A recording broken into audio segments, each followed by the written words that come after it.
Martinho Lutero, o grande reformador, 1483-1546. No cárcere, sentenciado pelo Papa a ser queimado vivo, João Hus disse: "Podem matar o ganso." Em alemão, sua língua natal, Hus, é ganso. Mas daqui a 100 anos, Deus suscitará um cisne que não poderão queimar. Enquanto caía a neve e o vento frio uivava como fera em redor da casa, nascia esse cisne em Eisleben, Alemanha. No dia seguinte, o recém-nascido era batizado na igreja de São Pedro e São Paulo. Como era dia de São Martinho, recebeu o nome de Martinho Lutero. 102 anos depois de João Hus expirar na fogueira, o cisne afixou na porta da igreja em Wittenberg as suas 95 teses contra as indulgências, ato que gerou a grande reforma. João Hus enganara-se em apenas 2 anos na sua predição. Para dar o valor devido à obra de Martinho Lutero, é necessário conhecer algo das trevas e confusão dos tempos em que nasceu. Calcula-se que, pelo menos, 1 milhão de albigenses foram mortos na França a fim de cumprir a ordem do Papa de que esses hereges fossem cruelmente exterminados. Wycliffe, a estrela da alva da Reforma, traduzira a Bíblia para a língua inglesa. João Hus, discípulo de Wycliffe, morrera na fogueira, na Boêmia, suplicando ao Senhor que perdoasse os seus perseguidores. Jerônimo de Praga, companheiro de Hus, e também erudito, sofrera o mesmo suplício, cantando hinos nas chamas até o último suspiro. João Essalha, notável pregador de Erfurt, fora preso por ensinar que a salvação é pela graça. Seu frágil corpo fora metido entre ferros, onde morreu 4 anos antes do nascimento de Lutero. Na Itália, 15 anos depois de Lutero nascer, Savonarola, homem dedicado a Deus e fiel pregador da palavra, foi enforcado e seu corpo reduzido a cinzas, por ordem da Igreja Romana. Em tempos assim, nasceu Martinho Lutero. Como muitos dos mais célebres entre os homens, era de família pobre. Dizia ele: "Sou filho de camponeses. Meu pai, meu avô e meu bisavô eram verdadeiros camponeses." A isso acrescentava: "Há tanta razão para vangloriarmos-nos de nossa ascendência quanto há para o diabo se orgulhar da sua linhagem angélica." Para vestir, alimentar e educar seus 7 filhos, os pais de Martinho esforçavam-se incansavelmente. O pai trabalhava nas minas de cobre, a mãe, além do serviço doméstico, trazia lenha às costas da floresta. Os pais não somente se interessavam pelo desenvolvimento físico e intelectual dos filhos, mas também pelo espiritual. Quando Martinho chegou à idade de compreender, seu pai ensinou-o a ajoelhar-se ao lado da sua cama à noite e rogava a Deus que fizesse o menino lembrar-se do nome de seu Criador. Eclesiastes, capítulo 12, versículo 1. Sua mãe era sincera e devota. Ensinou seus filhos a considerar todos os monges como homens santos e a sentir todas as transgressões dos regulamentos da Igreja como transgressões das leis de Deus. Martinho aprendeu a recitar os 10 mandamentos e a oração do Pai Nosso, a respeitar a Santa Sé na distante e sagrada Roma e a olhar, tremendo, para qualquer osso ou fragmento de roupa que tivesse pertencido a algum santo. A base da sua religião formava-se mais em que Deus é um juiz vingativo do que um amigo de crianças. Mateus, capítulo 19, versículos 13 ao 15. Quando já adulto, Lutero escreveu: "Estremecia e tornava-me pálido ao ouvir alguém mencionar o nome de Cristo, porque fui ensinado a considerá-lo como um juiz encolerizado. Fomos ensinados que devíamos, nós mesmos, fazer propiciação por nossos pecados, que não podemos fazer compensação suficiente por nossa culpa, que é necessário recorrer aos santos dos céus e clamar a Maria para desviar de nós a ira de Cristo." O pai de Martinho, satisfeitíssimo pelos trabalhos escolares do filho, na vila onde morava, mandou-o, aos 13 anos, para a escola franciscana na cidade de Magdeburgo. O moço apresentava-se frequentemente no confessionário, onde o padre lhe impunha penitências e o obrigava a praticar boas obras para obter a absolvição. Esforçava-se incessantemente para adquirir o favor de Deus pela piedade, desejo esse que o levou mais tarde à vida em convento. Para conseguir a sua subsistência em Magdeburgo, Martinho era obrigado a esmolar pelas ruas, cantando canções de porta em porta. Seus pais, achando que em Eisenach passaria melhor, mandaram-no estudar nessa cidade, onde moravam parentes de sua mãe. Esses parentes, porém, não auxiliaram, e o moço continuou a mendigar o pão. Quando estava a ponto de abandonar os estudos e começar a trabalhar com as mãos, certa senhora de recursos, Dona Úrsula Cota, atraída por suas orações na igreja e comovida pela humilde maneira de receber quaisquer restos de comida nas portas das casas, acolheu-o entre a família. Pela primeira vez, Lutero experimentara fartura. Mais tarde, ele referiu-se a Eisenach como a cidade bem amada. Quando Lutero se tornou famoso, recebeu em sua casa, em Wittenberg, um dos filhos da família Cota, que cursava naquela cidade. Domiciliado na casa da sua extremosa mãe adotiva, Dona Úrsula, Martinho desenvolveu-se rapidamente, recebendo uma sólida educação. Seu mestre, João Trebúnius, era homem culto e de métodos esmerados. Não maltratava os alunos como os demais mestres. Conta-se que, ao encontrar os moços da sua escola, cumprimentava-os tirando o chapéu, porque ninguém sabia quais seriam dentre eles os doutores, regentes, chanceleres e reis. O ambiente da escola e no lar era-lhe favorável para produzir um caráter forte e inquebrantável, tão necessário para enfrentar os mais temíveis inimigos de Deus. Martinho Lutero era mais sóbrio e devoto que os demais rapazes da sua idade. Acerca desse fato, Dona Úrsula, na hora da morte, disse que Deus tinha abençoado seu lar grandemente desde o dia em que Lutero entrara em sua casa. Logo depois, os pais de Martinho alcançaram certa abastança. O pai alugou um forno para fundição de cobre e depois passou a possuir mais 2. Foi eleito vereador na sua cidade e começou a fazer planos para educar seus filhos. Mas Martinho nunca se envergonhou dos dias da sua provação e miséria. Antes, reconhecia que fora a mão de Deus dirigindo-o e qualificando-o para a sua grande obra. Como poderia alguém, depois de homem feito, encarar fiel e destacadamente as vicissitudes da vida, se não aprendesse por experiência enquanto jovem? Aos 18 anos, Martinho ansiava estudar numa universidade. Seu pai, reconhecendo a idoneidade do filho, enviou-o a Erfurt, o centro intelectual do país, onde cursavam mais de 1000 estudantes. O moço estudou com tanto afinco que, no fim do 3º semestre, obteve o grau de bacharel em filosofia. Com a idade de 21 anos, alcançou o 2º grau acadêmico e o de doutor em filosofia. Os estudantes, professores e autoridades prestaram-lhe significativa homenagem. Havia, dentro dos muros de Erfurt, 100 prédios que pertenciam à igreja, inclusive 8 conventos. Havia também uma importante biblioteca que pertencia à universidade, e ali Lutero passava todo o tempo de que podia dispor. Sempre suplicava fervorosamente a Deus que o abençoasse nos estudos. Dizia ele: orar bem é a melhor parte dos estudos. Acerca dele, escreveu certo colega: cada manhã ele precede seus estudos com uma visita à igreja e uma prece a Deus. Seu pai, desejoso de que seu filho se formasse em direito e se tornasse célebre, comprou-lhe a caríssima obra Corpus Juris. Mas a alma de Lutero suspirava por Deus, acima de todas as coisas. Vários acontecimentos influenciaram-no a entrar para a vida monástica, passo que entristeceu profundamente seu pai e horrorizou seus companheiros de universidade. Primeiro, achou na biblioteca o maravilhoso livro dos livros, a Bíblia completa, em latim. Até aquela ocasião, supunha que as pequenas porções escolhidas pela igreja para serem lidas aos domingos constituíssem o todo da palavra de Deus. Depois de uma longa leitura, exclamou: "Oh, se a providência me desse um livro como este, só para mim!"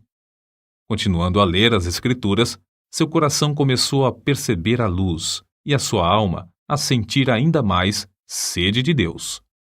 A essa altura, quando se bacharelou, os estudos custaram-lhe uma doença que o levou às portas da morte. Assim, a fome pela palavra de Deus ficou ainda mais enraizada no coração de Lutero. Algum tempo depois da sua enfermidade, em viagem para visitar a família, sofreu um golpe de espada e 2 vezes quase morreu antes que um cirurgião pudesse tratar-lhe a ferida. Para Lutero, a salvação da sua alma ultrapassava qualquer outro anelo. Certo dia, um de seus íntimos amigos da universidade foi assassinado. Ah! Exclamou Lutero, horrorizado. O que seria de mim se eu tivesse sido chamado desta para outra vida tão inopinadamente? Mas, de todos esses acontecimentos, o que mais o abalou em espírito foi o que experimentou durante uma terrível tempestade quando voltava de visitar seus pais. Não havia abrigo próximo. Os céus estavam em brasa. Os raios rasgavam as nuvens a cada instante. De repente, um raio caiu ao seu lado. Lutero, tomado de grande susto e sentindo-se perto do inferno, prostrou-se gritando: Santana, salva-me, e tornar-me-ei monge. Lutero chamava esse incidente a minha estrada, caminho de Damasco, e não tardou em cumprir a sua promessa feita a Santana. Convidou então os seus colegas para cearem com ele. Depois da refeição, enquanto eles se divertiam com palestras e música, repentinamente anunciou-lhes que dali em diante poderiam considerá-lo como morto, pois ia entrar para o convento. Debalde os seus companheiros procuraram dissuadi-lo do seu plano. Na escuridão daquela mesma noite, o moço, antes de completar 22 anos, dirigiu-se ao convento dos agostinianos e bateu. A porta abriu-se e Lutero entrou. O professor admirado e festejado, a glória da universidade, aquele que passara os dias e as noites curvado sobre os livros, tornara-se irmão agostiniano. O mosteiro dos agostinianos era o melhor dos claustros de Erfurt. Seus monges eram os pregadores da cidade, estimados por suas obras entre os pobres e oprimidos. Nunca houve naquele convento um monge mais submisso, mais devoto, mais piedoso do que Martinho Lutero. Submetia-se aos serviços mais humildes, como de porteiro, coveiro, varredor da igreja e das celas dos monges.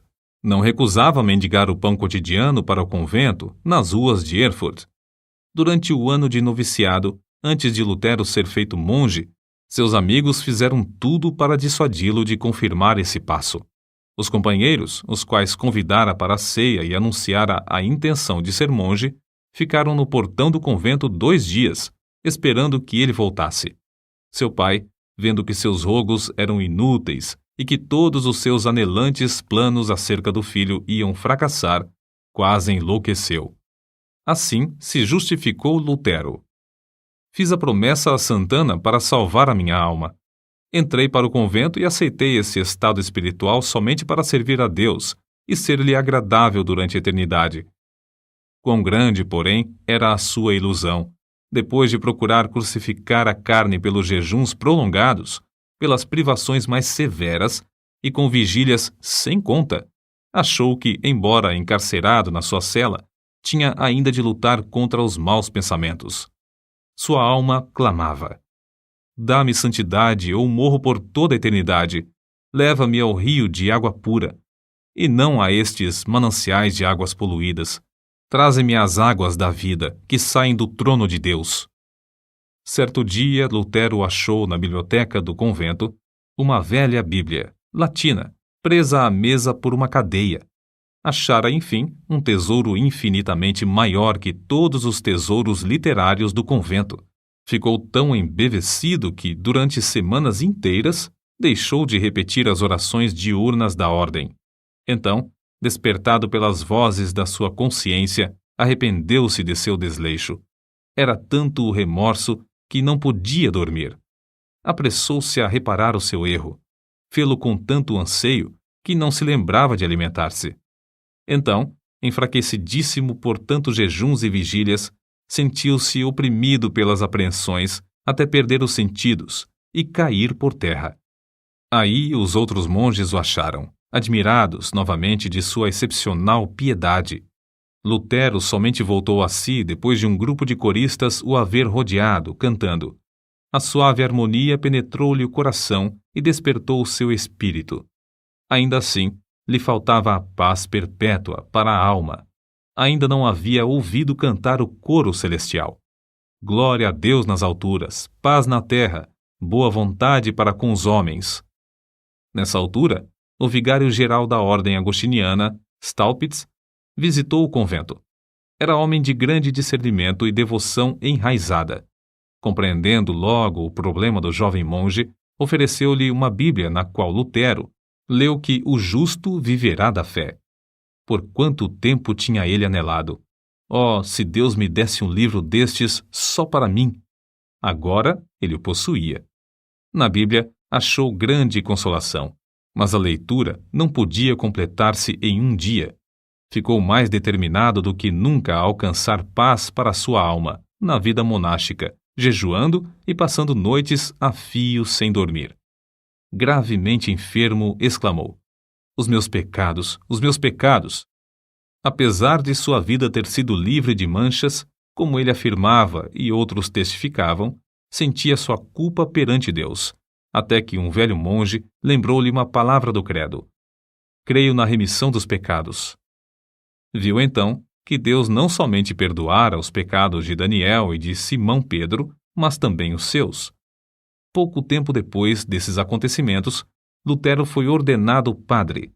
A primeira missa que celebrou foi um grande evento. O pai, irreconciliável desde o dia em que o filho abandonara os estudos de advocacia, assistiu à primeira missa de Lutero, vindo a cavalo de Mansfield, com uma boa oferta para o convento, acompanhado de 25 amigos. Depois de completar 25 anos de idade, Lutero foi nomeado para a cadeira de filosofia em Wittenberg, para onde se mudou a fim de viver no convento da sua ordem. Sua alma, porém, anelava pela palavra de Deus e pelo conhecimento de Cristo. No meio das ocupações do professorado, dedicou-se ao estudo das Escrituras e, no primeiro ano, conquistou o grau de bacalaureus ad Bíblia. Sua alma ardia com o fogo dos céus. De todas as partes acorriam multidões para ouvir os seus discursos, os quais fluíam abundante e vivamente do seu coração, sobre as maravilhosas verdades reveladas nas Escrituras. Um dos mais afamados professores de Leipzig, conhecido como Luz do Mundo, disse: este frade há de envergonhar todos os doutores. Há de propalar uma doutrina nova e reformar toda a igreja, porque ele se baseia na palavra de Cristo, palavra à qual ninguém no mundo pode resistir e que ninguém pode refutar, mesmo atacando-a com todas as armas da filosofia. Um dos pontos iluminantes da biografia de Lutero é a sua visita a Roma. Havia surgido uma disputa renhida entre 7 conventos dos agostinianos, os quais decidiram deixar os pontos de dissidência para o Papa resolver. Lutero, sendo o homem mais hábil e eloquente, além de altamente apreciado e respeitado por todos os que o conheciam, foi escolhido para representar o seu convento em Roma. Fez a viagem a pé, acompanhado de outro monge. Nesse tempo, Lutero ainda continuava a dedicar-se fiel e inteiramente à Igreja Romana. Quando, por fim, chegaram ao ponto da estrada onde se avistava a famosa cidade, Lutero caiu em terra e exclamou: saúdo-te, santa cidade! Os 2 monges passaram um mês em Roma, visitando os vários santuários e os lugares de peregrinação. Lutero celebrou missa 10 vezes. Lastimou, ao mesmo tempo, que seus pais ainda não tivessem morrido a fim de poder resgatá-los do purgatório. Um dia, subindo a santa escada de joelhos, desejando a indulgência que o chefe da igreja prometia por esse ato, ressoaram nos seus ouvidos, como voz de trovão, as palavras de Deus: o justo viverá da fé. Lutero ergueu-se e saiu envergonhado. Depois da corrupção generalizada que viu em Roma, sua alma aderiu à Bíblia mais que nunca.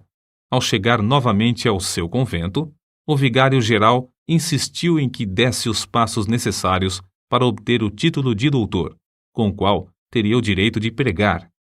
Lutero, porém, reconhecendo a grande responsabilidade perante Deus e não querendo ceder, disse: Não é de pouca importância que o homem fale em lugar de Deus. Ah, senhor doutor, fazendo isso, me tirais a vida, não resistirei mais que 3 meses.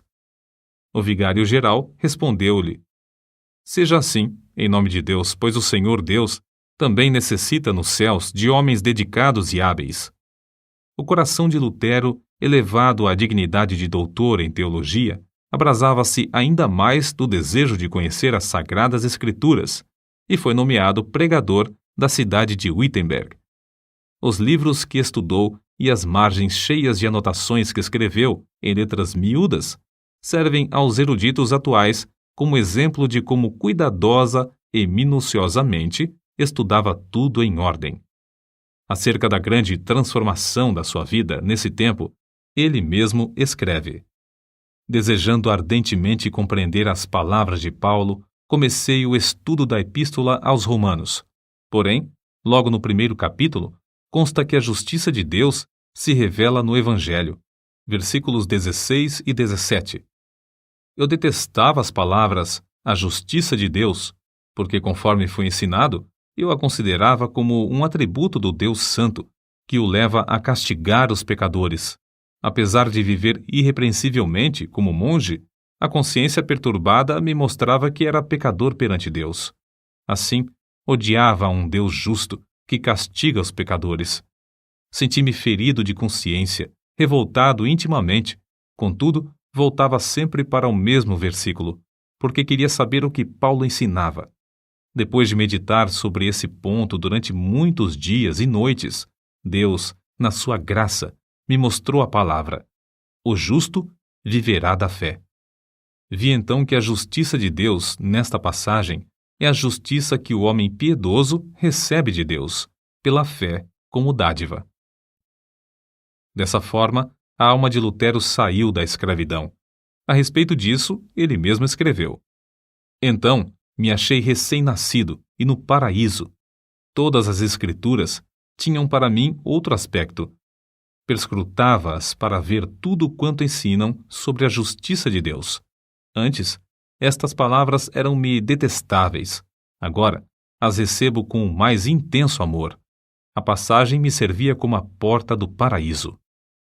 Depois dessa experiência, pregava diariamente.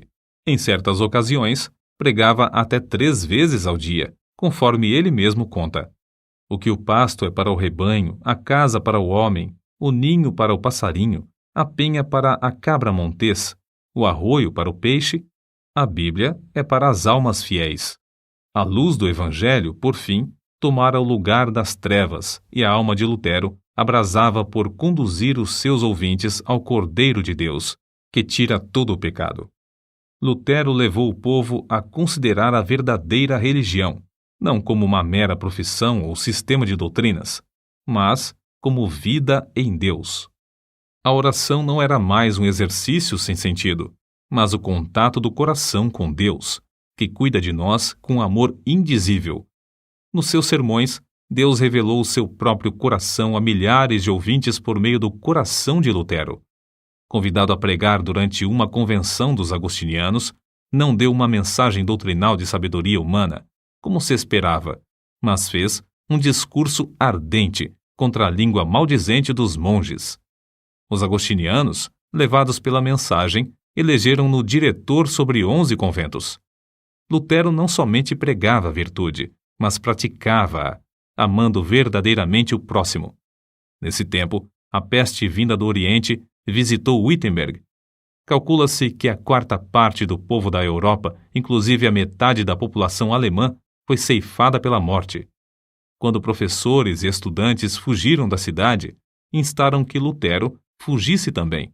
Porém, ele respondeu: para onde hei de fugir? O meu lugar é aqui. O dever não me permite ausentar-me do meu posto até que aquele que me mandou para aqui me chame. Não que eu deixe de temer a morte, mas espero que o Senhor me dê ânimo. Assim, ele ministrava à alma e ao corpo do próximo durante esse tempo de aflição e angústia. A fama do jovem monge espalhou-se até longe. Entretanto, sem o perceber, enquanto trabalhava incansavelmente para a igreja, já havia deixado o rumo liberal que ela seguia em doutrina e prática. Em outubro de 1517, Lutero afixou à porta da igreja do castelo, em Wittenberg, as suas 95 teses, cujo teor resume-se em que Cristo requer o arrependimento e a tristeza pelo pecado, e não a penitência. Lutero as afixou para um debate público, na porta da igreja, como era costume nesse tempo. Mas as proposições, escritas em latim, foram logo traduzidas para o alemão, holandês e espanhol. Antes de decorrido um mês, para surpresa de Lutero, já estavam na Itália fazendo estremecer os alicerces do velho edifício de Roma. Foi do ato de pregar em lugar público as 95 teses que nasceu a Reforma, isto é, que tomou forma o grande movimento de almas que em todo o mundo ansiavam voltar para a fonte pura, a palavra de Deus. Contudo, Lutero não tencionara atacar a Igreja Romana. Antes, pensou em fazer a defesa do Papa contra os vendedores de indulgências. Em agosto de 1518, Lutero foi chamado a Roma para responder a uma denúncia de heresia. Frederico, entretanto, um dos que o elegeram para assumir a direção dos conventos, não consentiu que fosse levado para fora do país. Sendo assim, foi intimado a apresentar-se em Augsburgo. Eles te queimarão vivo, insistiram seus amigos. Lutero, porém, respondeu resolutamente: se Deus sustenta a causa, ela será sustentada. A ordem do núncio do Papa em Augsburgo foi: retrata-se ou não voltará daqui. Contudo, Lutero conseguiu fugir passando por uma pequena cancela no muro da cidade, na escuridão da noite. Ao chegar de novo em Wittenberg, um ano depois de afixar as teses, era o homem mais popular em toda a Alemanha. Não havia jornais nesse tempo, mas fluíam da pena de Lutero respostas a todos os seus críticos, as quais eram publicadas em folhetos. O que escreveu dessa forma, hoje seriam 100 volumes. O célebre Erasmo, da Holanda, assim escreveu a Lutero: seus livros estão despertando todo o país. Os mais eminentes da Inglaterra gostam de seus escritos.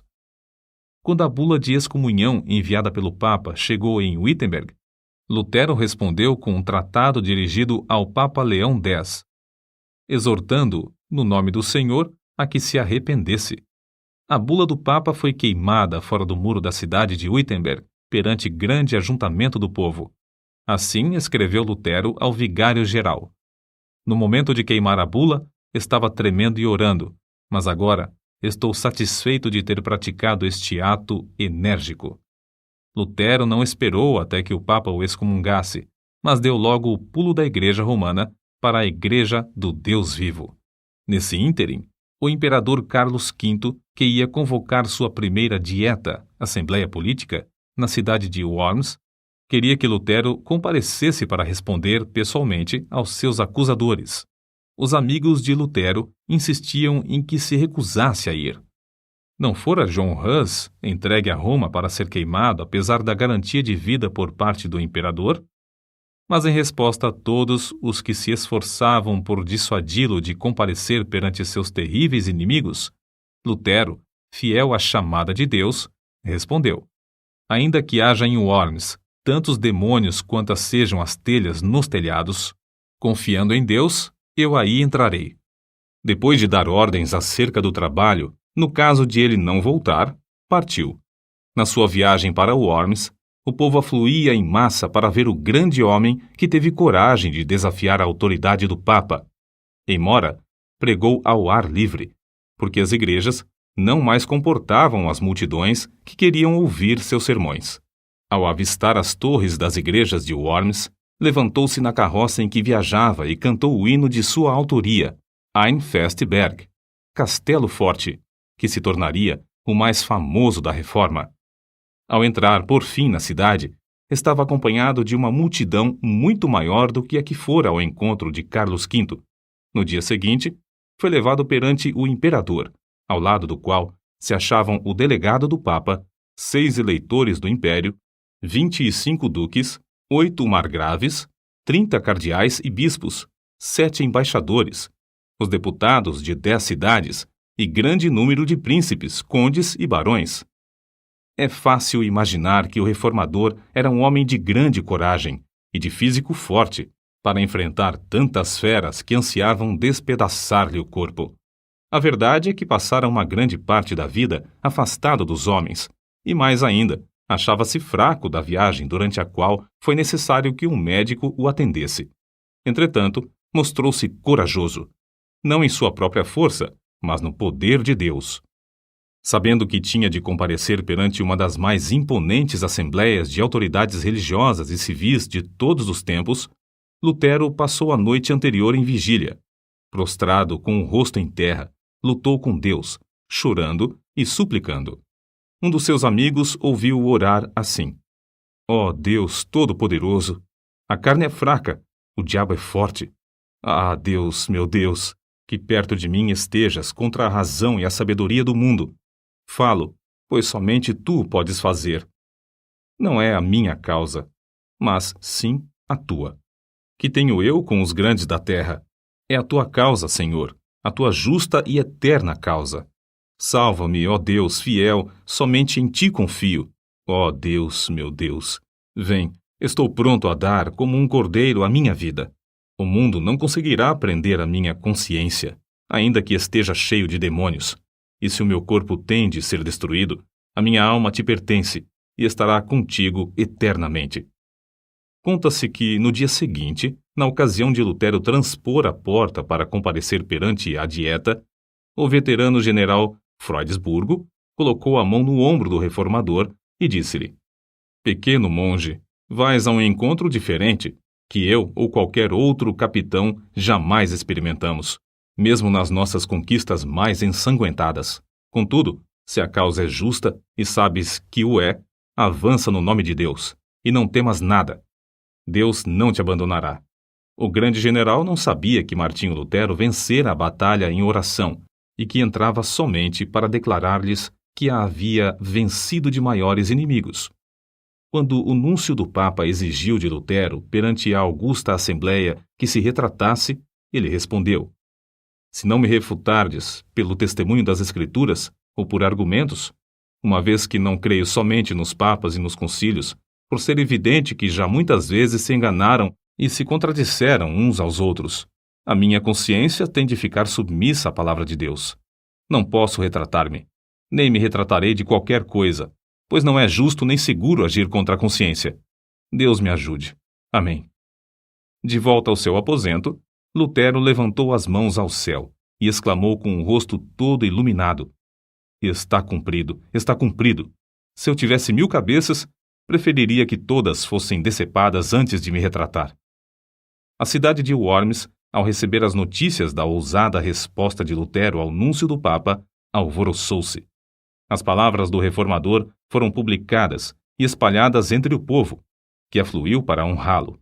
Apesar de os papistas não conseguirem influenciar o imperador a violar o salvo-conduto, para que pudessem queimar numa fogueira o assim chamado herege, Lutero teve de enfrentar outro grave problema. O edito de excomunhão entraria imediatamente em vigor, e Lutero, por causa dessa penalidade, era considerado criminoso. Ao findar o prazo do seu salvo-conduto, devia ser entregue ao imperador. Todos os seus livros deviam ser apreendidos e queimados, e o ato de ajudá-lo, de qualquer maneira, era também considerado crime capital. Mas para Deus é fácil cuidar dos seus filhos. Lutero, regressando a Wittenberg, foi repentinamente rodeado num bosque por um bando de cavaleiros mascarados que, depois de despedirem as pessoas que o acompanhavam, conduziram-no alta noite ao castelo de Wartburgo, perto de Eisenach. Isto foi um estratagema do príncipe da Saxônia para salvar Lutero dos inimigos que planejavam assassiná-lo antes de chegar à casa. No castelo, Lutero passou muitos meses disfarçado.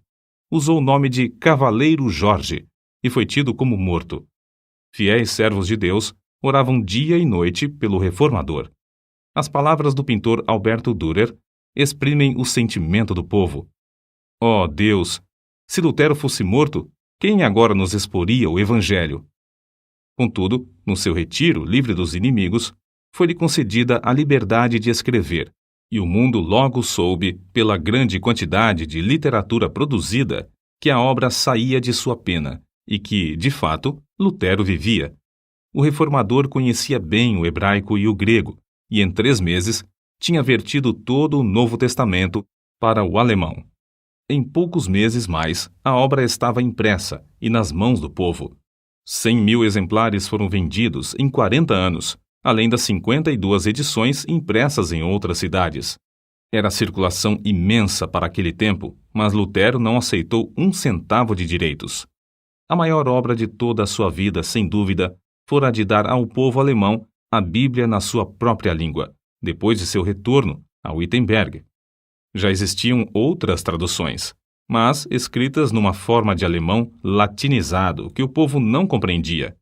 A língua alemã, desse tempo, era um agregado de dialetos, mas Lutero, ao traduzir a Bíblia, deu ao povo a língua que serviu depois a homens como Goethe e Schiller, na elaboração de suas próprias obras. O êxito de Lutero em traduzir as Sagradas Escrituras para o uso das mais humildes verifica-se no fato de que, depois de 4 séculos, sua tradução permanece como a principal. Outra coisa que contribuiu para o êxito da tradução de Lutero é que ele era erudito em hebraico e grego e traduziu direto das línguas originais. Contudo, o valor da sua obra não se baseia tão somente em seus indiscutíveis dotes literários. O que lhe conferiu realidade foi que o reformador conhecia a Bíblia, como ninguém podia conhecê-la, sem primeiro sentir a angústia eterna e achar nas Escrituras a verdadeira e profunda consolação. Lutero conhecia intimamente e amava com sinceridade o autor do livro. O resultado foi que o seu coração abrasou-se com o fogo e poder do Espírito Santo. Foi esse o segredo de ele traduzir tudo para o alemão em tão pouco tempo. Como todos sabem, a fortaleza de Lutero e da Reforma foi a Bíblia. Escreveu de Wartburgo para o seu povo em Wittenberg. Jamais em todo o mundo se escreveu um livro mais fácil de compreender do que a Bíblia. Comparada aos outros livros, é como o sol em contraste com todas as demais luzes. Não vos deixeis levar a abandoná-la sob qualquer pretexto da parte deles. Se vos afastardes dela por um momento, tudo estará perdido. Podem levar-vos para onde quer que desejem. Se permanecerdes com as Escrituras, sereis vitoriosos. Depois de abandonar o hábito de monge, Lutero resolveu deixar por completo a vida monástica, casando-se com Catarina von Bora, freira que também saíra do claustro por ver que tal vida é contra a vontade de Deus. O vulto de Lutero sentado ao lume, com a esposa e 6 filhos que amava ternamente, inspira os homens mais que o grande herói ao apresentar-se perante o legado em Augsburgo. Nos cultos domésticos, a família rodeava um harmônio, com o qual louvavam a Deus juntos. O reformador lia o livro que traduzira para o povo, e depois louvavam a Deus e oravam, até sentirem a presença divina entre eles. Havia entre Lutero e sua esposa profundo amor, de um para com o outro. São de Lutero estas palavras: Sou rico. Deus me deu a minha freira e 3 filhos. Não me importo das dívidas. Catarina paga tudo. Catarina von Bora era estimada por todos. Alguns, de fato, censuravam-na porque era demasiado econômica. Mas que teria acontecido a Martinho Lutero e à família se ela tivesse feito como ele? Dizia-se que ele, aproveitando-se da doença dela, cedeu seu prato de comida a certo estudante que estava com fome. Não aceitava um kreuzer, moeda, dos seus alunos, e recusava vender seus escritos, deixando todo o lucro para os tipógrafos. Nas suas meditações sobre as Escrituras, muitas vezes se esquecia das refeições. Ao escrever o comentário sobre o Salmo 23, passou 3 dias no quarto comendo somente pão e sal. Quando a esposa chamou um serralheiro e quebraram a fechadura, acharam-no escrevendo, mergulhado em pensamentos e esquecido de tudo em redor. É difícil concebermos a magnitude das coisas que devemos atualmente a Martinho Lutero. O grande passo que deu para que o povo ficasse livre para servir a Deus, como ele mesmo ensina, está além da nossa compreensão. Era grande músico e escreveu alguns dos hinos mais espirituais cantados atualmente. Compilou o primeiro inário e inaugurou o costume de todos os participantes dos cultos cantarem juntos. insistiu em que não somente os do sexo masculino, mas também os do feminino, fossem instruídos, tornando-se, assim, o pai das escolas públicas. Antes dele, o sermão dos cultos era de pouca importância, mas Lutero fez do sermão a parte principal do culto. Ele mesmo serviu de exemplo para acentuar esse costume. Era pregador de grande porte. Considerava-se como sendo nada, mas a mensagem saía-lhe do íntimo do coração, e o povo sentia a presença de Deus. Em Zwickau, pregou a um auditório de 25.000 pessoas na praça pública. Calcula-se que tenha escrito 180 volumes na língua materna e quase um número igual em latim. Apesar de sofrer de várias doenças, sempre se esforçava dizendo: se eu morrer na cama, será uma vergonha para o Papa. Os homens geralmente querem atribuir o grande êxito de Lutero à sua extraordinária inteligência e aos seus destacados dons. O fato é que Lutero também tinha o costume de orar horas a fio. Dizia que se não passasse 2 horas de manhã orando, receava que Satanás ganhasse a vitória sobre ele durante o dia. Certo biógrafo seu escreveu: o tempo que ele passa em oração produz o tempo para tudo o que faz. O tempo que passa com a palavra vivificante enche-lhe o coração até transbordar em sermões, correspondência e ensinamentos. Sua esposa contou que as orações de Lutero eram, às vezes, como os pedidos insistentes do seu filhinho Hanschen, confiando na bondade de seu pai. Outras vezes, eram como a luta de um gigante na angústia do combate. Sawyer, autor da História da Igreja Cristã, volume 3, página 406, atesta: Martinho Lutero profetizava, evangelizava, falava línguas e interpretava, revestido de todos os dons do Espírito. Com 62 anos de vida, pregou seu último sermão sobre a seguinte passagem: ocultaste estas coisas aos sábios instruídos e as revelaste aos pequeninos. No mesmo dia, escreveu para a sua querida Catarina: lança o teu cuidado sobre o Senhor, e ele te susterá. Amém. Essas palavras constam da última carta que escreveu. Vivia sempre esperando que o Papa conseguisse executar a repetida ameaça de queimá-lo vivo. Contudo, não era essa a vontade de Deus. Cristo o chamou enquanto sofria de um ataque do coração em Eisleben, cidade onde nascera. São estas as últimas palavras de Lutero: vou render o espírito. Então, louvou a Deus em alta voz: ó meu Pai Celeste, meu Deus, meu Pai de nosso Senhor Jesus Cristo, em quem creio e a quem preguei e confessei, amei e louvei. Ó meu querido Senhor Jesus Cristo, encomendo-te a minha pobre alma.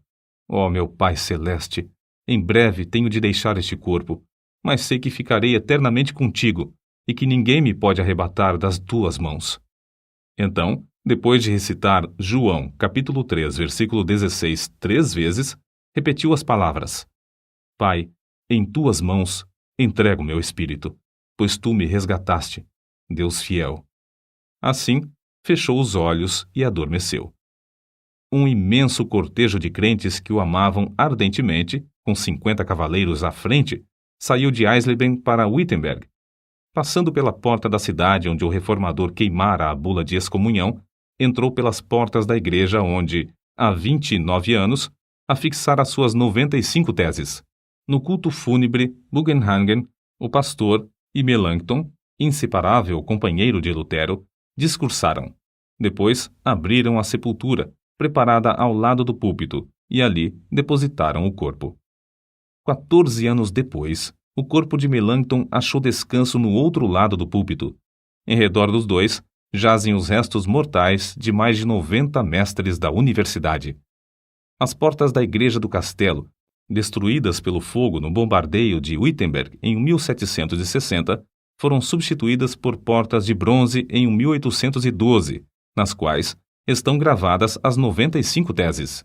Contudo, este homem que perseverou em oração deixou gravadas, não no metal que perece, mas em centenas de milhões de almas imortais, a palavra de Deus, que dará fruto para toda a eternidade. Nota: os albigenses são considerados os heréticos de maior importância dentro da Igreja Católica durante a Idade Média. Devem seu nome à cidade de Albi, na França. O Papa Inocêncio III lançou a Cruzada Albigense, 1209 ao 1229, que reprimiu seus seguidores de forma brutal. Só pequenos grupos sobreviveram e, mesmo assim, logo foram perseguidos pela Inquisição, até fins do século XIV.